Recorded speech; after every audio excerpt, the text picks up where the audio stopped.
Soyez salués, chers camarades, chers frères africains d'ici et d'ailleurs.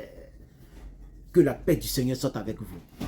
Alors, chers frères, chers sœurs, chers amis, chers camarades, le vice-président américain vient de faire un point de presse, une mise au point, quant aux frappes américaines du côté du Moyen-Orient, précisément dans l'Iran, dans les montagnes de l'Iran. Chers amis, chers frères, je vous salue.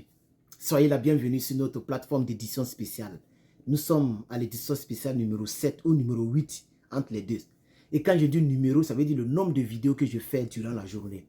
Voilà, aujourd'hui est le 22 juin 2025. Voilà, et il est midi, 1 minute pendant que je fais cette vidéo. Voilà, et donc que Dieu te bénisse depuis ta position. Le vice-président Vance, il a fait une mise au point plus prudente. Il n'a pas été ferme dans les propos comme l'a été le président américain et aussi le secrétaire à la défense que nous appelons dans notre système francophonie le ministre de la défense. Mais J.D. Vance, ce monsieur, il a été un peu prudent. Alors, il y a une émission que je regarde toujours à la télévision qu'on appelle Meet the Press. Meet the Press. Voilà, c'est une émission télévisée qui dure, hein, ça fait plus d'1 heure, voilà, où on parle de toutes les informations américaines. Et donc, le président américain, le vice-président américain J.D. Vance a affirmé que les États-Unis ne sont pas en guerre contre l'Iran, mais contre seulement le programme iranien, le programme nucléaire iranien. Ça, je pense que là-dessus, il n'y a pas de problème. Mais la nuance va venir à un moment de son speech. Je vous donnerai seulement les informations officielles. Voilà. Et donc, pour toutes les personnes qui ne veulent rien rater, veuillez songer et considérer vous abonner, celles qui ne sont pas encore abonnées.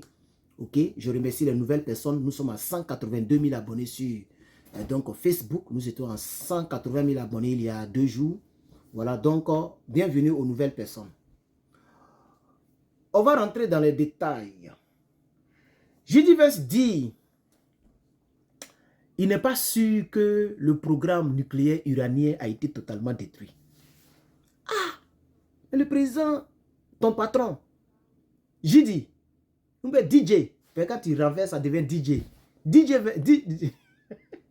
J.D. Vance, il faut faire attention. Hein? Ton patron nous a dit au monde entier. Il a même dit clairement en anglais, Fordo is gone.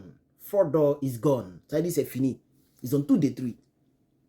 Mais peut-être que J.D. Vance a vu les images satellites qui montrent que les camions ont fait des va-et-vient 2 jours avant que les frappes ne puissent avoir lieu sur les sites, surtout le Fordo. Il y a eu des camions de mouvement. Donc sûrement qu'ils ont fait le déménagement des centrifugeuses. Il y a mes précieux abonnés qui ont dit, Herman, attention, les gens ne peuvent pas déplacer ces avions sans être sûrs que les centrifugeuses sont sur place. Toi-même, tu vis dans le pays, c'est un pays de renseignement très élevé. Et donc, il ne faut pas dire qu'ils ont frappé dans le vide. Donc, faites un peu attention. Je lis vos commentaires et je vous porte dans mon cœur tous ceux qui commentent dans le sens de l'information, pas dans le sens de la jalousie. Le vice-président a exprimé des réserves sur l'affirmation selon laquelle les installations ont été complètement oblitérées. C'est le mot que le président américain a utilisé, oblitéré. En disant plutôt, très confiant que nous avons mis leur programme nucléaire en grande difficulté. Ah, mais mettre le programme nucléaire en difficulté et arrêter le programme nucléaire en détruisant tout ce qu'ils ont fait pendant des années, c'est différent. Ça veut dire l'Iran est encore dans la danse nucléaire, comme je l'avais dit dans la précédente vidéo. Sans pour autant confirmer une destruction totale, bien que le président Trump ait utilisé le terme oblitéré. Mais J.D. Vance n'a pas fait ça. Netanyahou aussi soutient, hein, il a apporté un soutien, une reconnaissance, mais sans affirmer ou confirmer l'ampleur des dégâts. Si vous écoutez très bien Netanyahou, il n'a pas dit que tout a été totalement détruit. Il dit merci à Donald Trump parce qu'il a posé une action qu'aucun pays ne pouvait poser. Parce que en réalité, aucun pays ne possède une telle bombe. C'est la seule bombe la plus grosse, puissante, lourde, mais non nucléaire. Même la Russie n'a pas ça. Toutes les grosses bombes de la Russie sont des bombes nucléaires. La Russie n'a pas une bombe conventionnelle qui n'est pas nucléaire, qui soit aussi grand, gros et qui pèse plus de 14 tonnes. Donc c'est là que lui s'est arrêté. Mais Netanyahou n'a jamais explicitement dit au monde entier que Fordo is gone, comme l'a dit président Trump. Netanyahou n'a jamais dit que Fordo is gone.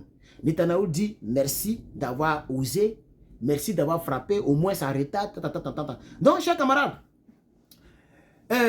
nous sommes presque à 8 minutes. Je sais qu'il y a des problèmes d'Internet en Afrique, donc je ne vais pas aller plus loin.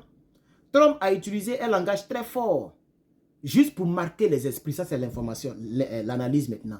C'est juste pour marquer les esprits. OK? Voilà. Vance a utilisé, comment on appelle ça, un langage un peu nuancé. Il a utilisé un discours calibré, calibré, paramétré et puis un peu prudent. Netanyahou, lui, il a augmenté la légitimité donc de l'opération. Il dit c'est légitime parce que les gens disent qu'ils vont nous railler de la carte. Donc merci d'avoir osé. Mais il a évité complètement de parler de la destruction totale donc de ces sites-là.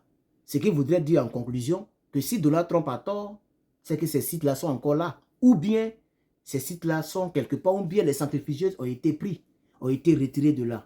Il faut noter que les Iraniens ont plus des milliers de centrifugeuses qui étaient en activité pour enrichir l'uranium. Et donc, je vous reviens très peu. N'oubliez pas, c'est la première et la dernière fois que je vous dis, les aigreurs n'ont pas leur place sur ma page. OK? Il faut que ça soit très clair. Merci et à bientôt.